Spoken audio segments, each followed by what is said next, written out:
Estamos más directamente emparentados, por ejemplo, con un salmón de lo que lo está el salmón con un tiburón. Cuando aparecieron los primeros tiburones en la Tierra, esta era un planeta muy vacío. De hecho, los tiburones preceden a todos los animales terrestres y han evolucionado junto con los peces más primitivos. Pero, ¿cómo se desarrolló este grupo hasta convertirse en uno de los animales más logrados de la Tierra? Este es un gran diente. ¿Cómo sobrevivió al auge de los dinosaurios? Creo que el Ibodus probablemente mantenía la cabeza gacha. Las dos extinciones masivas que entre las dos acabaron con el 80% de la fauna terrestre. La extinción del final del periodo Permiano es inmensamente más drástica que la que tuvo lugar al final del Cretáceo y que acabó con los dinosaurios. ¿Y por qué su número ha descendido un 80% en los últimos 15 años? Yo creo que se debe a la larga historia del maltrato a los animales por parte del hombre. Siempre hemos matado a muchos animales de una misma especie. Además, en muchos casos, el proceso es tremendamente cruel. Y es necesario sacarlo a la luz, porque en lo que respecta a los tiburones, no tenemos nada de qué enorgullecernos.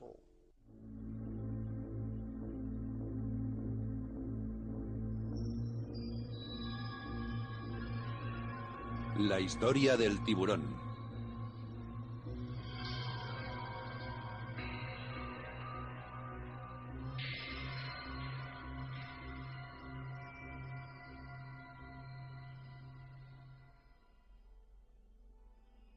Este es nuestro planeta hace 400 millones de años.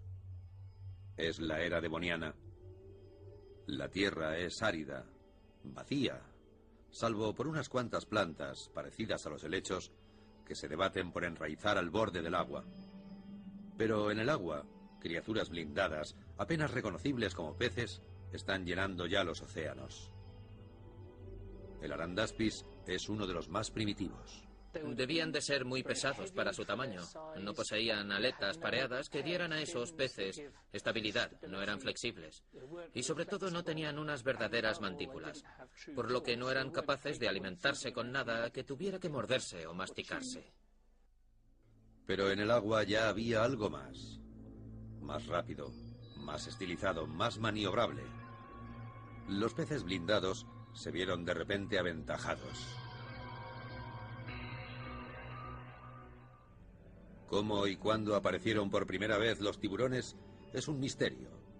Al no poseer esqueletos blindados, dejaron muy pocas evidencias en forma de fósiles. Lo que está claro es que trajeron consigo una innovación que cambió el rumbo de la vida en la Tierra.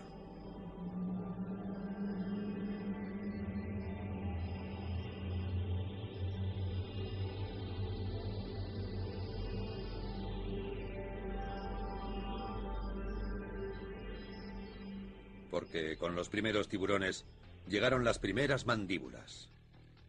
Y con ellas, dientes. Millones de dientes.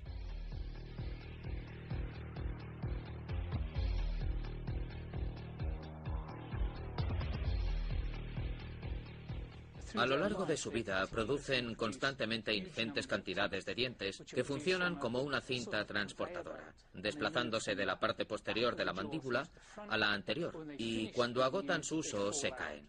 Por lo tanto, durante la vida de cualquier tiburón, este puede generar muchos miles de dientes, lo que equivale a miles de fósiles en potencia. En algunos lugares, como en las minas de fosfato de Marruecos, los dientes de tiburón fosilizados aparecieron en un asombroso número. Se calcula que hasta un 1% de la roca de aquí no está formada por otra cosa. Y las excavaciones alimentan a una industria que abastece a coleccionistas y joyeros, así como a los clásicos paleontólogos.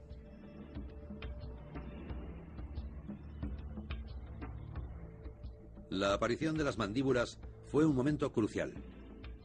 Sin ellas, la compleja interacción entre depredador y presa, que desde entonces ha definido la evolución, sencillamente no existiría. La aparición de mandíbulas y los correspondientes dientes anclados en las mandíbulas fue una incorporación evolutiva esencial que, a mi entender, cambió en gran medida el curso de la evolución, pero al mismo tiempo resulta difícil decir de qué otro modo podrían haber ido las cosas, porque no tenemos pruebas al respecto, pero definitivamente fue una gran ventaja sobre todas aquellas otras criaturas que no poseían esas mandíbulas. La evolución de las mandíbulas permitió a los vertebrados dividirse en dos grupos principales. Uno de ellos es el grupo que dio origen a los peces óseos, y a partir de ahí a los reptiles, a los anfibios y a nosotros. Y el otro grupo fue el constituido al final por tiburones, rayas y quimeras. La división entre los tiburones y el resto de los peces tuvo lugar en una época tan temprana de la historia que ahora guardan solo un parentesco lejano con cualquier otra especie de la Tierra. Si llamamos pez a todo lo que tiene forma de pez y a todo lo que ha evolucionado a partir de él, quiere decir que esencialmente somos peces óseos, porque somos descendientes directos de esos primeros peces óseos. Estamos más directamente emparentados, por ejemplo, con un salmón, de lo que lo está el salmón con un tiburón. En esos primeros inicios, cuando surgieron los vertebrados con mandíbula, en esos primeros comienzos resulta difícil distinguir los diversos grupos. Para identificar un fósil de tiburón como tal, sería necesario contar con un esqueleto bastante completo. Y cuando nos remontamos muy atrás no encontramos esos restos completos. Encontramos predominantemente dientes, elementos de piel dérmica y espinas de aleta.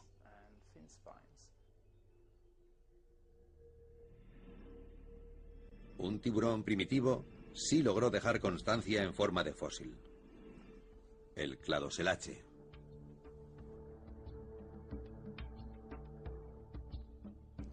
Hay tiburones muy anteriores al cladoselache. El motivo de que él sea tan importante es que es el tiburón más antiguo del que tenemos esqueletos completos bien conservados. Algunos incluso con impresiones de piel y tejidos blandos.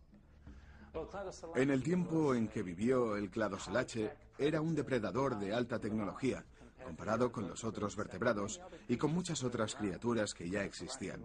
Era muy capaz de alcanzar una buena velocidad para capturar a sus presas y para arrancarles buenos pedazos. La forma corporal de esos tiburones primitivos es muy similar a la de los modernos. Existen muchas diferencias en los esqueletos y en la forma en la que su anatomía funciona. Pero si vieran a alguno nadando hoy, sin duda alguna lo identificarían como un tiburón. Pero para los primeros tiburones no todo fueron ventajas. Los tiburones tenían una vida terriblemente difícil. No eran el único grupo que había desarrollado la ventaja evolutiva de las mandíbulas y los dientes. Naturalmente existían los peces óseos, y esos peces óseos dieron origen a una gran diversidad. A finales de la era devoniana, volvieron los peces blindados. Fue casi una rendición evolutiva entre los tiburones y otros grupos de vertebrados que se desarrollaron a partir de los suyos. Al principio estaban predominantemente los peces, pero poco después se desarrollaron otros grupos a partir de estos.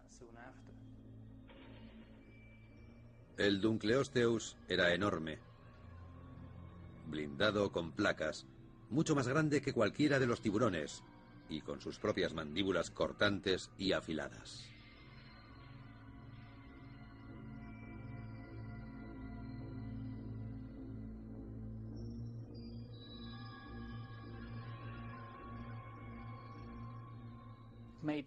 Con una longitud de hasta unos 8 metros, una inmensa cabeza blindada y una mandíbula jalonada de afiladas placas óseas, realmente había muy poco que ese bicho no hubiera podido devorar si así lo hubiera querido.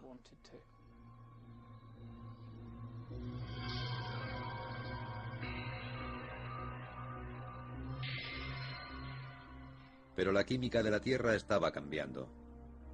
En tierra firme, los primeros bosques empezaban a crecer, apoderándose de las áreas bajas, en forma de turbios pantanos y extendiéndose hacia afuera, cubriendo la tierra vacía. Pero esto no son árboles. En realidad, están emparentados con colas de caballo, helechos y musgo licopodio, y algunos medían hasta 40 metros de altura. Las nuevas plantas bombeaban oxígeno a la atmósfera y formaban gruesas capas de tierra rica en nutrientes. Todo el equilibrio de la vida en la Tierra cambió. En tierra firme se estaban abriendo gran cantidad de nuevos hábitats, y todos los animales que eran capaces de trasladarse a tierra y sacar partido de ese hecho, lo hicieron. En el agua, los lentos y pesados peces blindados dieron paso a criaturas más veloces y activas. Y en respuesta, sus depredadores, los tiburones, estallaron en una inmensa variedad de extrañas nuevas formas. Cuando se pasa del periodo devoniano al subsiguiente carbonífero, se aprecia con claridad en los fósiles ese patente gran aumento en la diversidad de tiburones y peces similares a ellos. Pienso concretamente en los arrecifes de coral. Los arrecifes de coral existían desde la época devoniana, pero la complejidad de las interacciones entre corales, por ejemplo, indicaba que la diversidad del hábitat era mucho mayor. Y, por supuesto, había peces más pequeños y vertebrados explotando los rincones y recovecos de esos lugares. Y los tiburones y sus aliados respondían de forma similar, para ser más concretos, en su modo de capturar y procesar el alimento. Dicha proliferación era tan amplia que ha llevado a los investigadores a describir esa época como la edad de oro de los tiburones.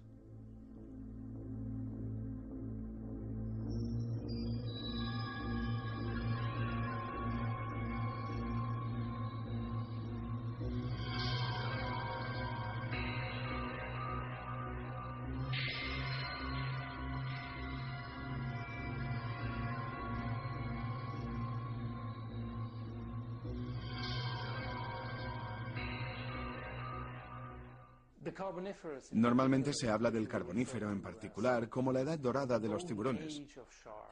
Podemos encontrar muchos dientes distintos de tiburones entre los fósiles y existe además una gran diversidad de tiburones muy extraños que dieron origen a características muy singulares. Los tiburones continúan siendo, por lo menos a grandes rasgos, condricties, peces cartilaginosos, lo que incluye también a los parientes de los tiburones.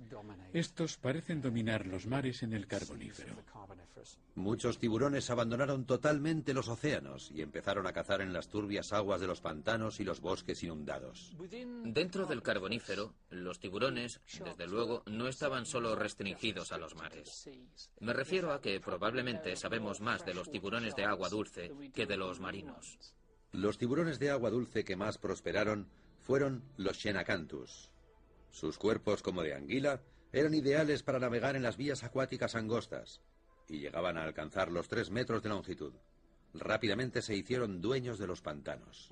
Tenían una espina dorsal muy peculiar en la parte posterior del cráneo y dientes con una disposición característica de doble corona, 2 grandes coronas así, a veces con una pequeña en el medio. Y eran los mayores depredadores de agua dulce. Resulta muy fácil imaginárselos habitando en aguas bastante oscuras. Probablemente eran bastante similares a un buen número de los peces gato que se encuentran hoy en día en ríos tropicales y pantanos. La mayor parte de los depredadores que vivían en esos hábitats debían limitarse a esperar entre los troncos caídos y la materia vegetal en putrefacción a que algo comestible llegase nadando y se pusiese a su alcance para lanzarse hacia adelante. Y al tener esos dientes claramente curvados, una vez habían mordido al pez o anfibio del que querían alimentarse, las probabilidades de fuga de este eran prácticamente nulas.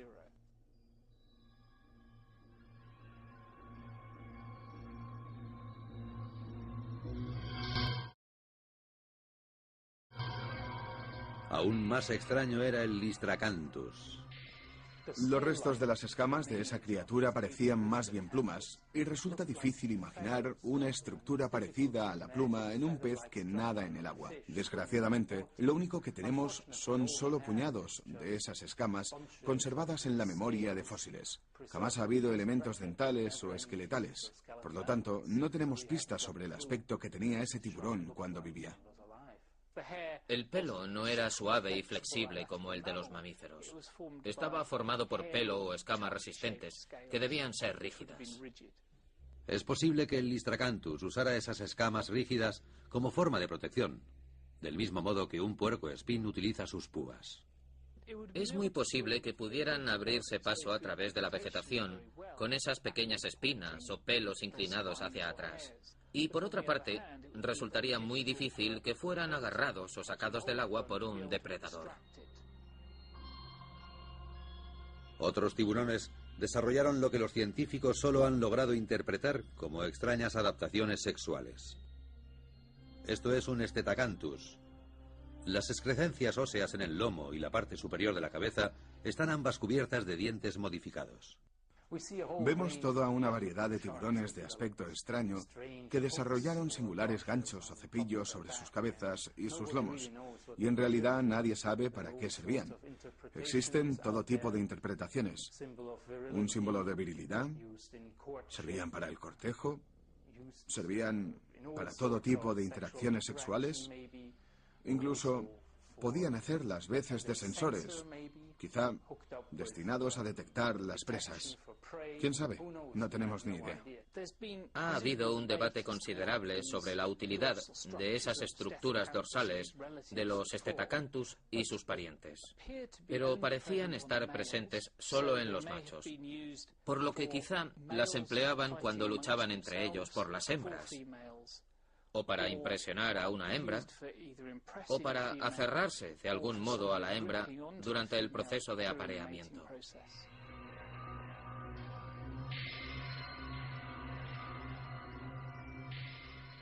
Se han encontrado restos de Stetacanthus tanto en agua salada como en agua dulce. Y es posible que migraran, igual que lo hacen hoy en día los salmones. La competencia por las hembras es intensa y los tiburones poseen un extraordinario sentido del olfato, naturalmente. O sea que no son capaces solo de detectar a sus presas, sino también a las hembras a gran distancia. Por lo tanto, cabe imaginar una especie de congreso de machos compitiendo por la atención de unas pocas hembras.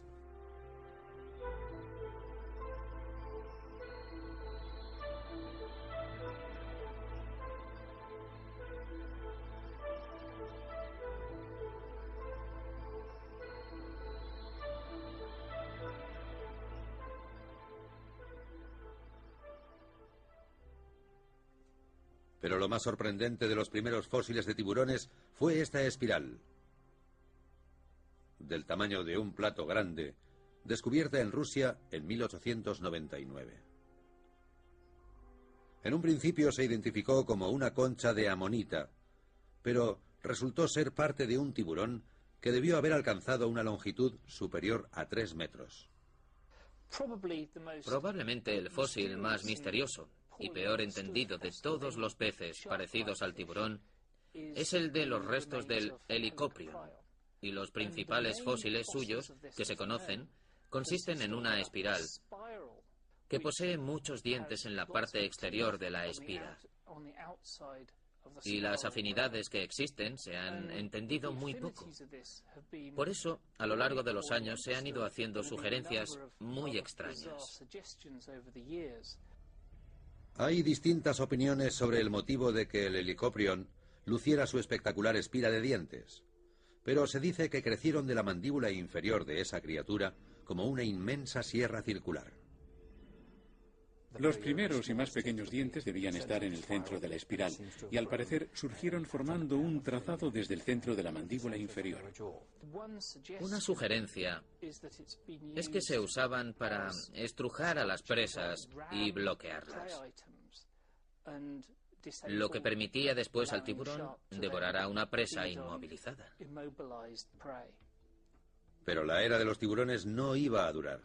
Esa inmensa diversidad creó criaturas altamente especializadas, y cuando los tiempos son buenos, los especialistas prosperan. Pero al acabar el período permiano, hace 251 millones de años, los tiempos no eran buenos. De hecho, los tiempos eran muy malos. Al final del Permiano se produce una importante extinción, probablemente la mayor extinción acaecida desde la primera aparición de vida sobre el planeta.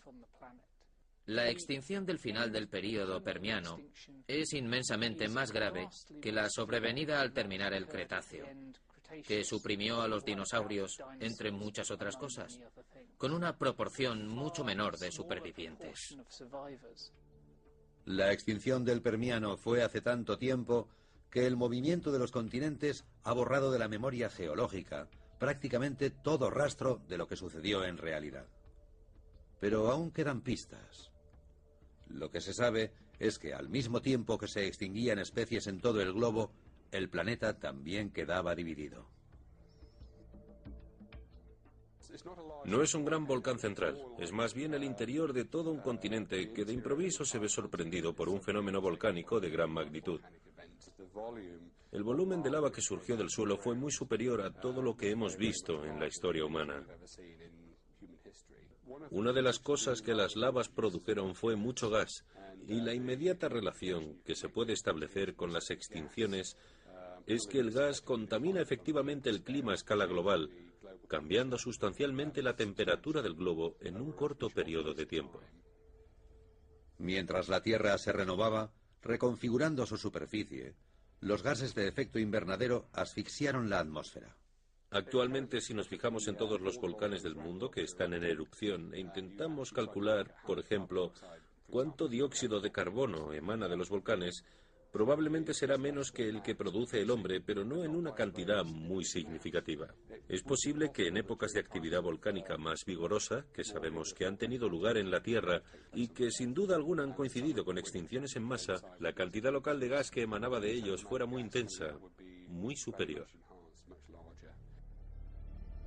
Recientes estudios han sugerido que la destrucción pudo haberse iniciado con la colisión de un cometa o meteorito contra lo que ahora es Siberia.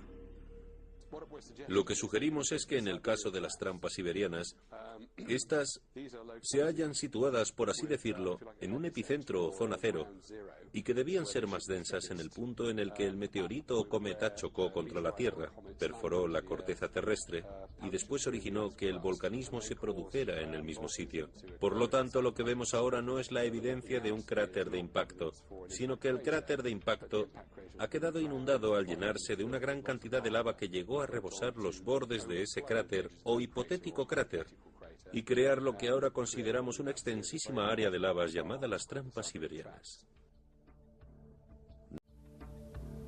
No se sabe con certeza si se produjo la caída de un meteorito, pero algo desencadenó la erupción volcánica más poderosa en la historia del planeta.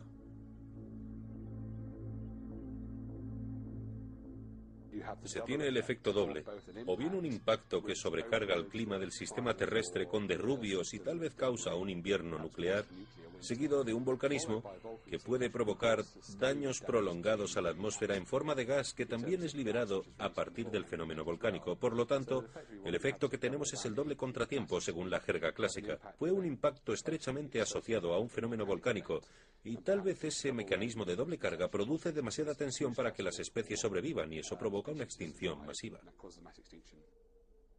Pero las extinciones no fueron instantáneas. Siberia ardió durante cientos de miles de años, y los fósiles de esa época son raros. Hay científicos que incluso dudan de que esa extinción masiva global llegara a producirse en realidad. De hecho, en esa frontera hace 250 millones de años, uno diría que la vida prácticamente se extinguió. El efecto fue enorme sobre casi todos los grupos de animales de aquella época. Pero si observamos el problema a una distancia más corta y tratamos de averiguar qué grupos se pueden rastrear una vez cruzada esa frontera, descubrimos que nuestros datos no son tan buenos. Sí, es cierto, las criaturas del Paleozoico son completamente distintas a las del Mesozoico, pero también es cierto que muchas de las criaturas que creíamos extinguidas al traspasar esa frontera, de repente se encontraron, un poco más tarde, a principio del Triásico. De una u otra forma, durante el período Triásico, hace 240 millones de años, la Tierra era un lugar muy distinto. El 95% de la fauna había sido sustituida. Algunos tiburones, en realidad un sorprendente número, sobrevivieron a la extinción del Permiano. Pero en términos evolutivos, los tiburones se estaban quedando atrás.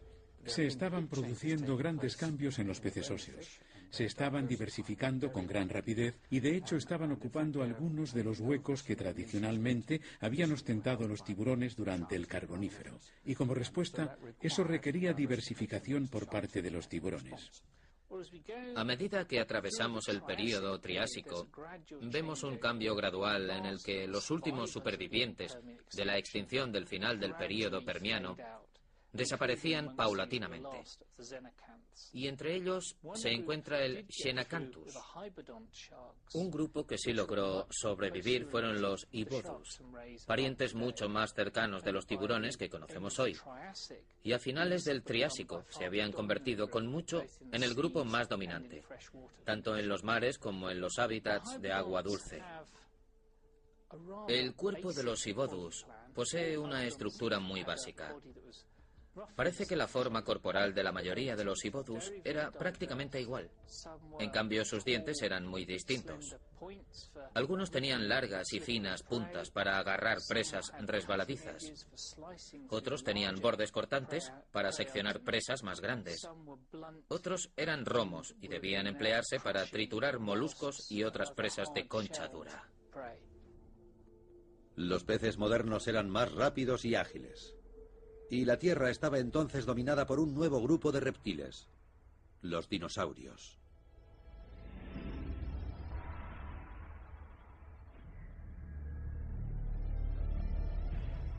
A lo largo del período Triásico existe también una enorme expansión entre los escasos reptiles que habían logrado sobrevivir a la extinción del fin del período Permiano. En la época del final del Triásico y la entrada en el período Jurásico, había una amplia gama de reptiles marinos, gran parte de los cuales eran mucho más grandes y probablemente mucho más veloces que cualquiera de los tiburones Ibodus. Existe una compleja cadena alimentaria y muchos depredadores debían ser oportunistas para llevarse todo lo que podían de la columna de agua. Los ictiosaurios, similares al delfín en cuanto a forma, pero no emparentados. Su velocidad combinada con una mayor inteligencia que la de los peces significa que poseen el potencial para cazar y organizar manadas. Los ictiosaurios eran tremendamente aerodinámicos y en general su forma no difería mucho de la de los delfines modernos, por lo que presumiblemente se alimentaban de una manera relativamente similar. Al rodear a los peces, los ictiosaurios les cortan la huida. En respuesta, los peces forman un banco defensivo con la esperanza de confundir a sus atacantes.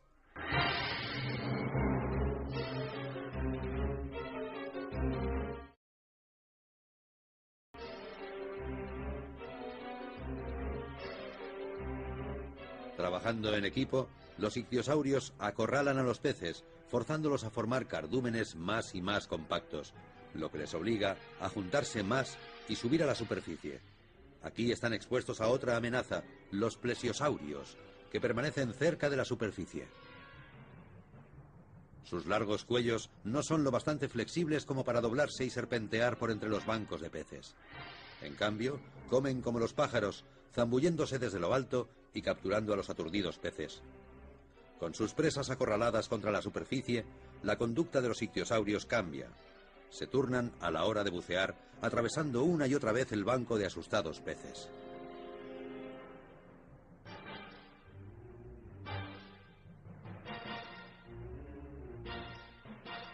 Normalmente, incapaces de atacar a los cardúmenes que se mueven con rapidez, los tiburones Ibodus han aprendido a responder a la aparición de los ictiosaurios. Han empezado a congregarse bajo el banco de peces.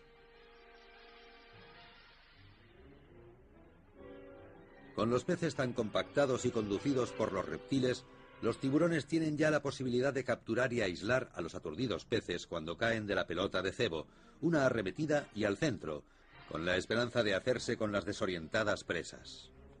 Se puede imaginar tal vez al Ibodus rodeando el margen del cardumen, capturando los peces descontrolados que salen del centro y devorando a los que se cruzan en su camino. De repente los ictiosaurios se dispersan.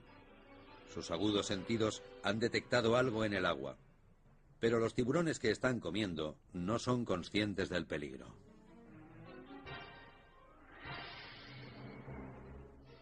Los ictiosaurios y los plesiosaurios, aunque eran depredadores muy efectivos, desde luego no se hallaban en lo más alto de la cadena alimentaria de mediados a finales del Jurásico. Durante la primera parte del Jurásico, otro grupo de plesiosaurios había evolucionado, no para tener un cuello más y más largo y una cabeza más y más pequeña, sino que el cuello se había ido acortando gradualmente y la cabeza había pasado a ser más grande y con una constitución más poderosa, hasta acabar con lo que se reconoce como un pliosaurio. Y esos eran probablemente los depredadores número uno de aquella época. No logro imaginar a un gran pliosaurio interesado especialmente en capturar pequeños peces, sino que cerca de los pequeños peces estarían los ictiosaurios, los plesiosaurios y los tiburones, que ya se habían ido alimentando de ellos, y serían los que proporcionarían una buenísima oportunidad de caza para un gran pliosaurio. El más pavoroso de los pliosaurios medía unos 20 metros. Tenía el tamaño de un cachalote y se tiene constancia de una mandíbula inferior de más de 3 metros de longitud, lo que sitúa a los pliosaurios entre los mayores carnívoros que han vivido jamás. Incapaces de huir a la seguridad del fondo marino o hacia la orilla, los tiburones se ven forzados a salir a mar abierto. El pliosaurio está concebido para la distancia. Su forma aerodinámica y su eficiente forma de nadar suponen que puede mantener el ritmo de un extremo a otro del océano. El tiburón Ibodus, en cambio, pasa el tiempo en las zonas poco profundas. Ni posee la forma corporal ni la potencia para recorrer grandes distancias. Tarde o temprano, las fuerzas le fallan. Es evidente que no estaban hechos para la velocidad o para la resistencia nadando en mar abierto. Y un Ibodus atrapado en mar abierto por un gran depredador solo tenía un medio de defensa. Y era recurrir a las grandes púas incisivas que le salen de las 2 aletas que tiene en el lomo. Es posible que los Ibodus se parecieran mucho a los tiburones modernos, pero se trataba de otro grupo de diminutos tiburones, demasiado pequeños para verse amenazados por los reptiles, que con el tiempo darían origen a los tiburones que conocemos hoy. Son como los mamíferos que vivieron a la sombra de los dinosaurios durante millones y millones de años. Estos, los pequeños tiburones modernos, ya estaban aquí a mediados del Jurásico, y en realidad hicieron bien poco durante decenas de millones de años, hasta el dominio de los Ibodus, cuyo hábitat probablemente estaba desapareciendo un poco, y tal vez algunos de los reptiles marinos se estaban reduciendo, y llegaron ellos y llenaron varios de los huecos ecológicos.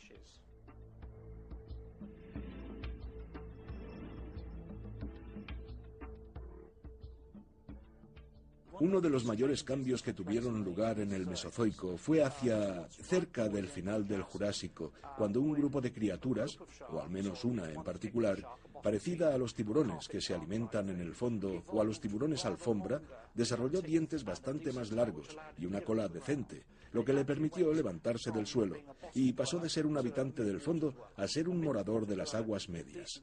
Un morador de las aguas medias con dientes decentes es un decente depredador, y esa es una probabilidad, un escenario para el desarrollo de los lamniformes, un grupo que incluye a los peces zorro, al tiburón blanco, al maco, a los tiburones toro, y a partir de ese probablemente único ancestro evolucionaron la mayoría de los tiburones, la mayor parte de los tiburones de los grandes océanos del mundo.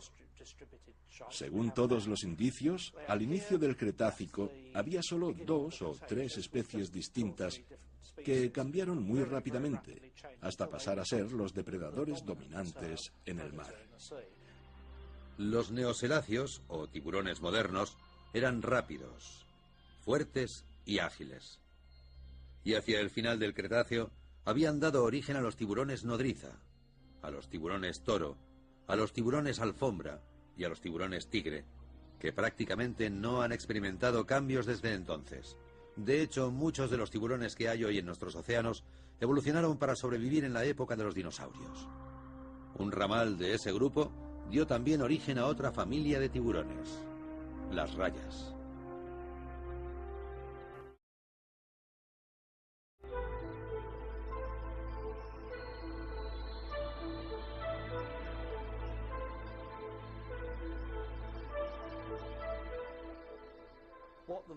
No creo que podamos describir el aspecto que tenían los tiburones más primitivos, pero es muy posible que estuvieran a mitad de camino entre el tiburón y la raya.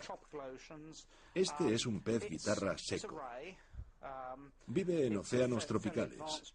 Es una raya bastante avanzada, y sus aletas pectorales, las aletas que ven saliendo del lomo de un tiburón, están incorporadas en el interior de su cabeza para proporcionarle una extensa área plana, que cuando el animal mueve la cola se desliza por la superficie, usando probablemente el hocico para detectar alteraciones eléctricas causadas por pequeños cangrejos que huyen o gusanos que se agitan.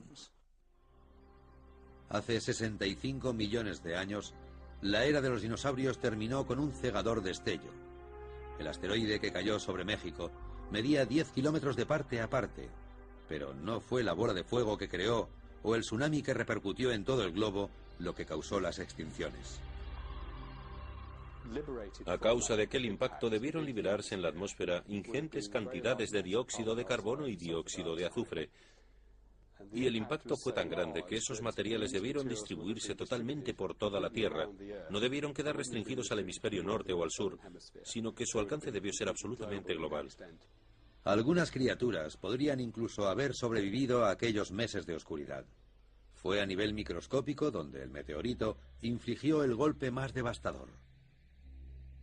Estos son cocolitos, plantas microscópicas que flotan a trillones en todos los océanos. Son la base misma de la cadena alimentaria en los mares, transformando la luz solar en materia orgánica. La extinción de esos planctones en el océano pudo haber causado un rapidísimo fenómeno de extinción en cadena. A todos los niveles, desde el zooplancton que se alimentaba del fitoplancton hasta los peces que se alimentaban del zooplancton. Y pudo haber llegado hasta criaturas como los tiburones, o incluso los reptiles marinos más grandes, como el plesiosaurio, los ictiosaurios, etc. Sin luz solar, los cocolitos debieron morir rápidamente, originando una reacción en cadena a la que pocas criaturas estaban equipadas para sobrevivir.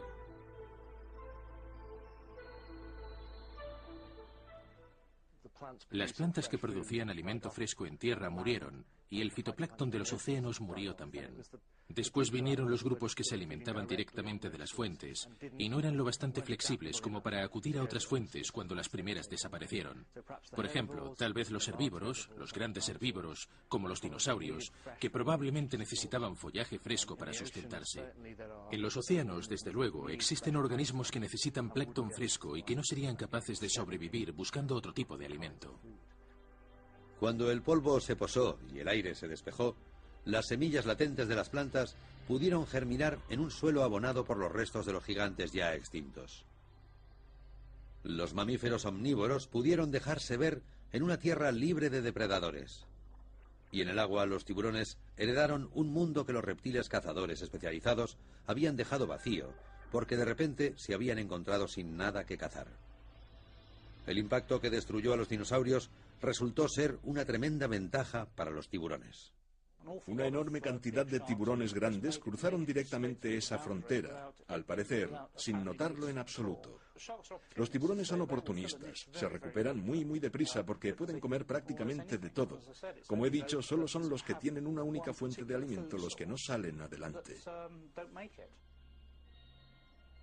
Una vez más, los tiburones volvían a estar en lo alto de la cadena alimentaria. Y cuando los siguientes animales grandes empezaron a entrar en el agua, ellos estaban preparados. La ocupación secundaria de los mamíferos marinos, por ejemplo, ballenas y sobre todo focas, suponía una buena dosis de competición por la comida, siendo ellos mismos también una fuente de comida.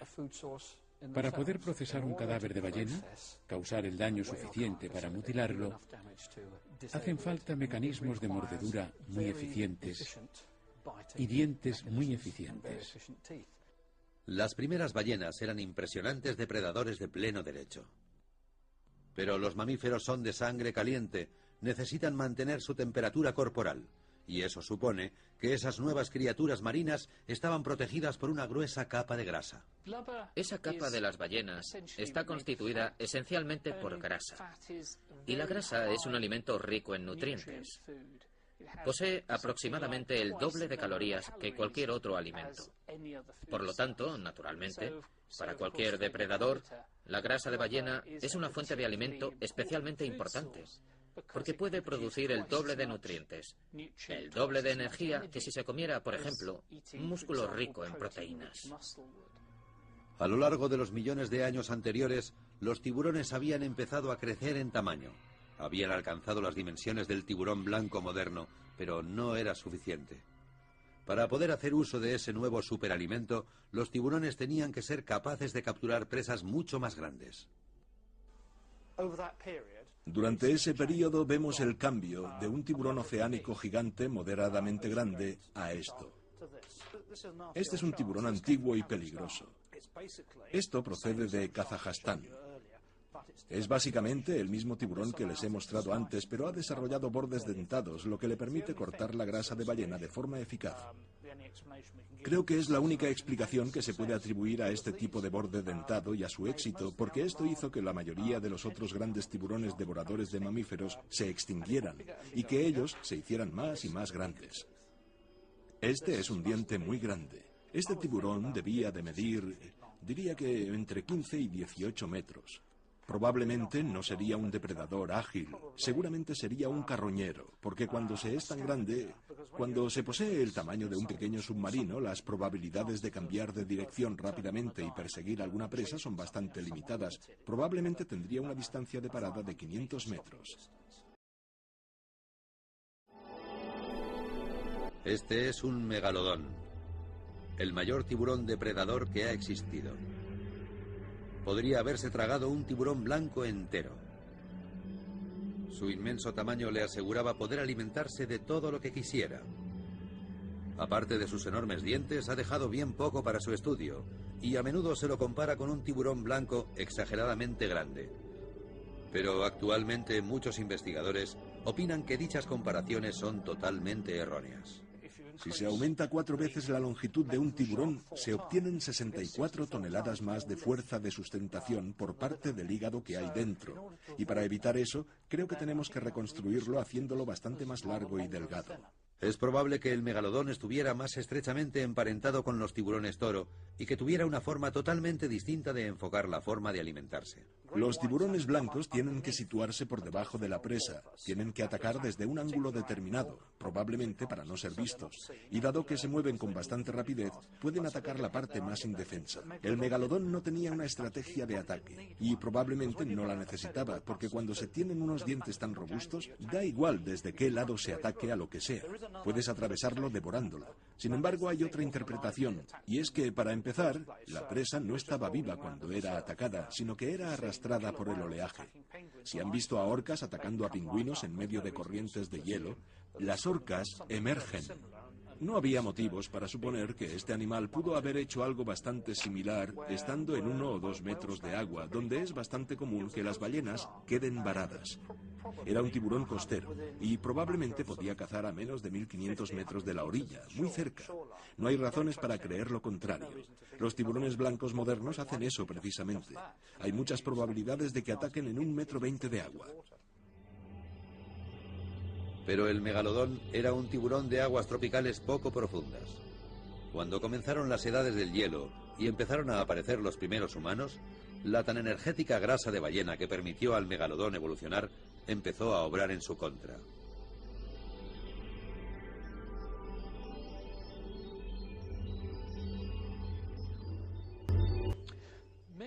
El megalodón se extinguió hace escasos millones de años, al final del Plioceno. Y su extinción coincide en realidad con los primeros grandes avances de las edades de hielo.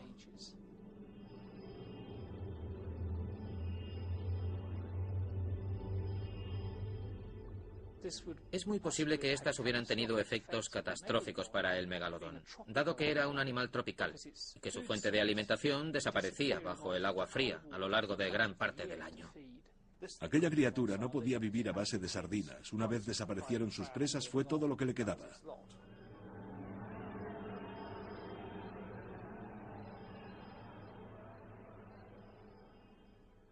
Además de un arduo trabajo. Probablemente Colón jamás habría logrado cruzar el Atlántico si estos bichos hubieran estado allí. Por lo menos yo no me habría presentado voluntario para el viaje.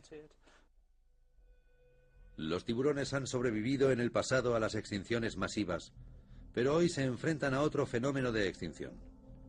Tan devastador como el meteorito que exterminó a los dinosaurios, más repentino que la extinción del Permiano, esta vez es causado por el hombre. ¿Y la causa? La sopa. Estamos hablando de un gigantesco proceso industrial. Hablamos del milagro económico chino, lo que significa que ahora, más que hace 10 o 15 años, muchos más chinos pueden permitirse adquirir alimentos de lujo, por lo que el mercado se está expandiendo con una gran rapidez. Hay que satisfacer a los mercados en expansión. Estas aletas son casi como el polvo de oro marino, y es un tremendo desperdicio, porque la mayor parte del animal no se utiliza para nada, o sea que es un enorme desperdicio de recursos. Ni siquiera la misma aleta se utiliza del todo.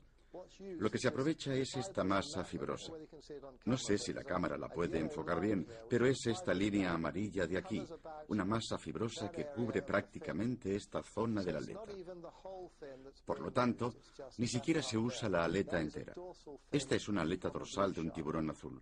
Cuando he dicho polvo de oro marino, pensaba en un restaurante que conozco en Mayfair, en Londres, donde un cuenco de sopa de aleta de tiburón cuesta 108 libras esterlinas. Cuando Richard Pierce fue al Adriático en busca de pruebas del número de tiburones, descubrió que la cifra había descendido bruscamente.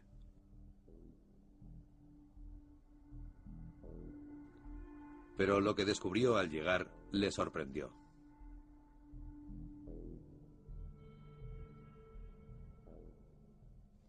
Mi esposa y yo habíamos iniciado un proyecto de investigación a gran escala en el Adriático, que tenía dos objetivos. El primero era ver cuántos tiburones lográbamos ver de las 26 o 27 especies que se supone están presentes en esas aguas. Y el segundo era que teníamos grandes esperanzas de tropezarnos con un tiburón blanco y de colocarle un dispositivo de seguimiento vía satélite. Existían evidencias de que el Adriático se estaba recuperando de una época de gran contaminación, así como de sobrepesca. Yo tenía la esperanza de que nos tropezáramos con un tiburón blanco. Esperaba descubrir cifras relativamente buenas de tiburones azules y desde luego tener varios encuentros al día. Esperaba poder ver a un cailón o dos, a un maco o dos, a un zorro marino o dos. Trabajábamos las 24 horas durante 3 semanas en 2 equipos, por lo que creo que fue un buen trabajo, el mejor que se había hecho hasta el momento, el único trabajo de esa índole que se había realizado en épocas recientes. Y descubrimos de hecho un desierto marino. El primer tiburón tardó 1 semana en aparecer. Si yo salgo de mi casa en Cornualles, al cabo de 1 hora o 2 ya he visto un tiburón. Y los efectos sobre la ecología de los océanos pueden propagarse mucho más allá de los tiburones.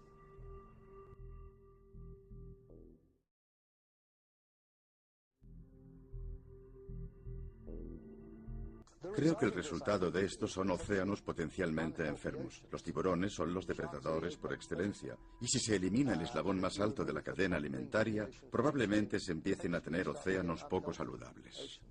Lo que estamos haciendo en este momento es eliminar a los especialistas. Estamos eliminando a los grandes herbívoros. Estamos eliminando a los depredadores alfa, los depredadores más aptos y más raros. Pero los generalistas siguen ahí. Las algas del océano siguen ahí. La hierba está sobreviviendo bastante bien y creo que sobrevivirá a pesar de todo lo que podamos hacerle. Pero perderemos una inmensa cantidad de diversidad. Por eso, en muchos sentidos, es lo contrario a lo que sucedió en las extinciones masivas, en las que quedó suprimida la base de la cadena alimentaria.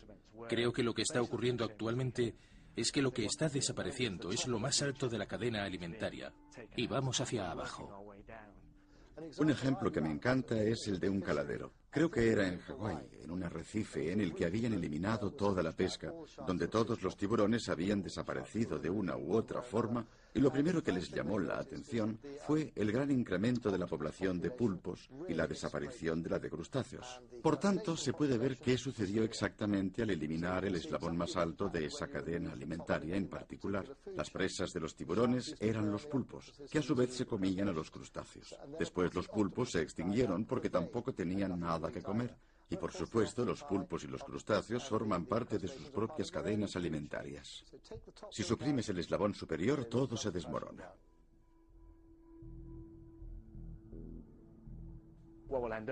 Lo que va a ocurrir al final va a ser que los océanos, las algas que producen limo, van a aumentar. Vamos a perder los hermosos arrecifes de coral, con su gran diversidad de vida. Y creo que en tierra vamos a ver lo mismo, que los generalistas, los roedores y criaturas parecidas van a estar bien, pero los grandes mamíferos y tal vez incluso los grandes reptiles van a tener muchas dificultades. Uno de los mejores estudios ha sido probablemente el realizado por la Universidad Dalhousie en Nueva Escocia, Canadá. Se fijaron en las cifras de los caladeros del Atlántico Occidental a lo largo de un periodo de 15 años, lo que me parece un periodo de muestreo bastante considerable, y descubrieron índices de merma basados en las capturas de pesca del Atlántico Occidental durante más de 15 años. El estudio indicó que la población de tiburón azul, por ejemplo, se ha reducido en un 60 y algo %, y en el caso del tiburón de puntas blancas, el jaquetón y el tiburón blanco, la merma era de un 74%. El zorro marino creo que estaba cerca del 90%. Por lo tanto, si un animal ha disminuido en un 89%, está a un 11% de la extinción. Se calcula que hasta 100 millones de tiburones al año son sacrificados para la elaboración de sopa de aleta. Y aunque el mercado chino es el que impulsa esa industria, la mayor parte de las capturas son realizadas por pescadores europeos.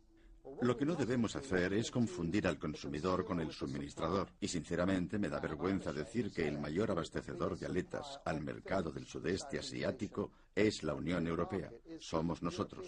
Y de hecho no es Gran Bretaña, desde donde estoy hablando, sino España. Los españoles son los mayores suministradores de aletas de Europa. Y esta, en su conjunto, es el más importante suministrador de aletas de tiburón al mercado del sudeste asiático.